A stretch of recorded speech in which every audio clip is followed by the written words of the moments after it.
Welcome to today's Explainer. We're diving straight into one of the most wild historical paradoxes of the 20th century. We're going to look at how two monumental forces, regimes that fought an absolutely devastating war against one another and claimed to represent completely opposite ends of the political spectrum, somehow ended up using the exact same playbook when it came to art, culture, and power. It's a fascinating look at how ideology shapes reality and how, surprisingly often, the loudest enemies are actually singing the exact same tune. Okay, so to really understand this, we need to set our baseline at 1945, right after the collapse of the Third Reich. At first glance, you have this illusion of complete opposites. Think about the Soviet Union's uniformly red flag, standing as the symbol of proletarian internationalism, the whole idea of uniting the working classes across the globe. Then contrast that with Nazi Germany's red, white, and black flag, deeply rooted in racist nationalism. These are entirely warring ideologies, right? One claims to champion global class solidarity, while the other champions strict racial hierarchy. But as the dust finally settles in 1945, a massive, almost unbelievable shift occurred behind the Iron Curtain. On May 24, 1945, during a massive Kremlin celebration of the victory, Joseph Stalin proposed a toast, but he didn't toast the global proletariat. Instead, he raised his glass to the great Russian people, specifically highlighting their endurance and their leading role among the peoples of the Soviet Union. Now, this wasn't just some casual, off-the-cuff remark. It was a huge signal. It marked an abrupt and massive pivot in Soviet ideology, shifting aggressively away from internationalism and steering straight toward an extreme, centralized Russian nationalism. And that toast, it kicked off a rapid, sweeping wave of cultural purges. In August 1946 alone, the Central Committee issued decrees cracking down hard on literary journals and dramatic theaters. By September, they were going after the cinema. And all of this culminated in February 1948 with a decree condemning the opera Great Friendship. You see, the state wasn't just offering art critiques, it was actively sweeping away anyone they deemed a formalist. That meant any artist who cared more about style and personal expression than they did about the state's strict political message. The state machine was aggressively enforcing this new nationalistic vision, and nobody was safe. This brings us to a phrase you absolutely need to know to grasp what was happening: rootless cosmopolitanism. And here is the real kicker. This exact term was actually borrowed directly from Nazi publications. But in post-war Soviet Russia, it became the ultimate weaponized buzzword. It was thrown at critics, historians, and artists who were accused of bowing down to the West or just failing to sufficiently praise Russian cultural heritage. In practice, it functioned as a thinly veiled tool for intense anti-Western sentiment and, increasingly, anti-Semitism, targeting anyone who supposedly lacked deep ties to the Russian soil. You might be wondering, how on earth did they justify this ideological backflip? Well, just listen to Andrei Zhdanov, a major cultural policymaker speaking in 1948. He essentially argued that true internationalism only exists where national art flourishes. And if you forget that, you lose your way and you become, yep, there's that phrase again, a rootless cosmopolitan. This specific directive completely twisted the original Marxist ideal. It validated this sharp turn away from genuine global solidarity, basically giving the state a blank check to enforce naked nationalism while still hiding behind the guise of socialist progress. They really went to astonishing lengths to rewrite history, too. Soviet historians suddenly began claiming absolute superiority in, well, almost everything. They flat out denied that Italian architects helped build the Moscow Kremlin walls or that Frenchmen designed St. Petersburg. They artificially elevated their own 18th century sculptors as the absolute greatest in all of Europe. They even went so far as to claim that Russian artists invented outdoor plein-air painting way before the French Impressionists. It was a total manufactured isolation, painting this completely fictional picture where all artistic genius in history originated exclusively within their own borders. Now, here is where this rewriting of history gets truly eerie, because it perfectly mirrors the very enemy they had just defeated. Look at their shared intense hatred of modernism. The Soviet view suddenly declared Impressionism to be alien, hostile, and just an aesthetic apology for capitalism. On the flip side, the Nazi view had previously labeled Impressionism and modernism as degenerate and completely useless to the German people. So despite their entirely opposite economic systems, both regimes judged the very form and style of modern art as objective proof of a dangerous, incorrect worldview. Because of this intense shared hatred, both of these regimes targeted the exact same modern artists as their ultimate enemies. We're talking about globally celebrated icons, People like Pablo Picasso, Henri Matisse, Paul Cézanne, and the sculptor Henry Moore. Just imagine being an artist during this time. To these totalitarian states, your work wasn't just an unpopular style. They viewed it as a monstrous, pathological decay of the human image itself. To them, art that didn't literally and heroically represent reality was a profound existential threat to the state's vision of a perfect society. And this wasn't just theory. There were severe physical consequences. The Soviet Union quite literally closed its doors to the outside world.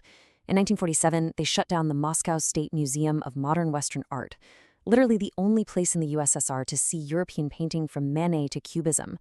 And then 2 years later, in 1949, they didn't just close the Pushkin Museum of Fine Arts, which was Moscow's only collection of classical Western art. They tellingly completely repurposed the building to display a permanent exhibition of gifts given to Comrade Stalin. The country was forcefully severing itself from world culture. So what does this all mean? Well, it brings us to this chilling, almost Orwellian requirement of totalitarianism. To truly control the future, you must rewrite the past. These regimes viewed culture as a kind of ideal fiction.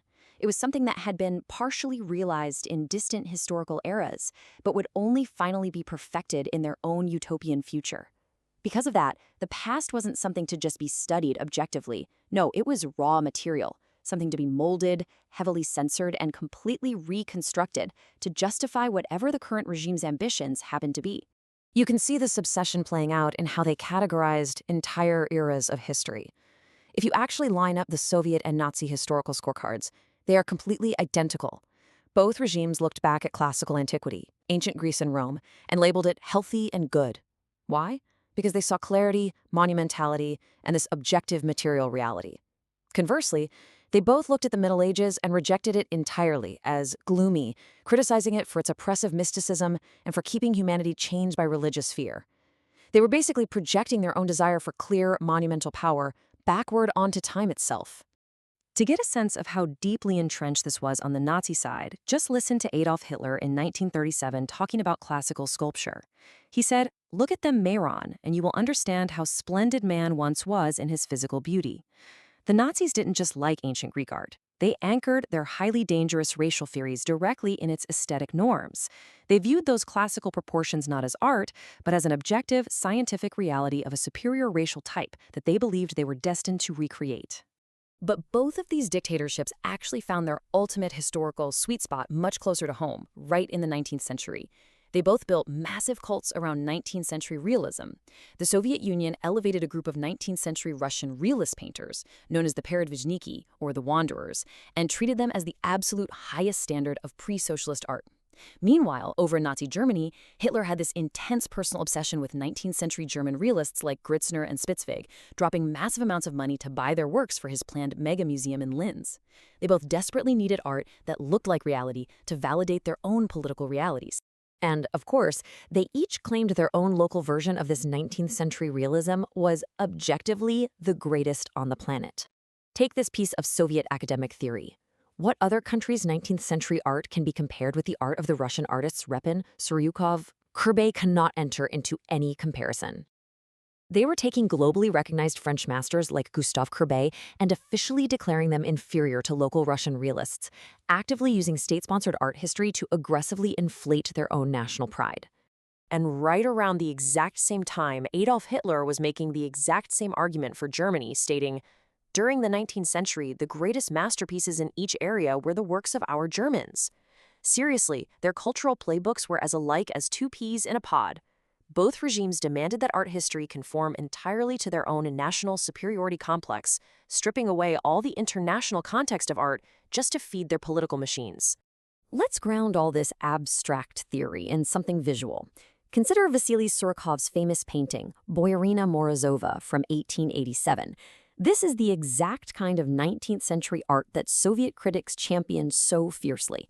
It's incredibly literal. It's monumental. It clearly depicts a specific historical narrative with distinct, relatable characters, all painted in a highly realistic style. There's zero modern abstraction here, no subjective distortion. It's a highly legible, nationalistic image that the state could proudly point to and say, "This is who we are, and this is the absolute standard of clarity we demand." So, why the 19th century? Why did two fiercely opposing superpowers latch onto this exact era? Well, first, it was the era when distinct national schools of art really rose to prominence. But more importantly, the art of this time was largely free from the supernatural or medieval mysticism that both regimes hated. Plus, it spoke in a highly comprehensible, realistic language that the everyday masses could instantly understand. And finally, it allowed them to claim they were directly depicting the so-called spirit of the people. It was basically the perfect, literal visual language to legitimize their claims of inevitable progress. So, wrapping this all up, what's our big takeaway from today's explainer? That illusion from 1945, the idea that these two powers were complete ideological opposites, it completely shatters the moment you examine their cultural policies. Despite keeping all the outward branding of a socialist revolution, the red flags, the loud rhetoric of proletarian internationalism, the post-war Soviet cultural machine had fundamentally adopted the exact mechanics of its defeated enemy. The black and white of rigid nationalism and intolerance had thoroughly, deeply bled through the red flag of revolution. I want to leave you with a fascinating thought from the writer Aldous Huxley. The charm of history and its enigmatic lesson lie in the way nothing changes from century to century, and yet at the same time, everything looks quite different. The banners change, the slogans change, but the playbook of power, it remains chillingly consistent, which leads to a really provocative question for all of us today. When we consume the culture and history presented to us, how easily could our past be repainted to serve whoever's in power today? Thanks so much for joining me on this explainer, and I'll see you next time.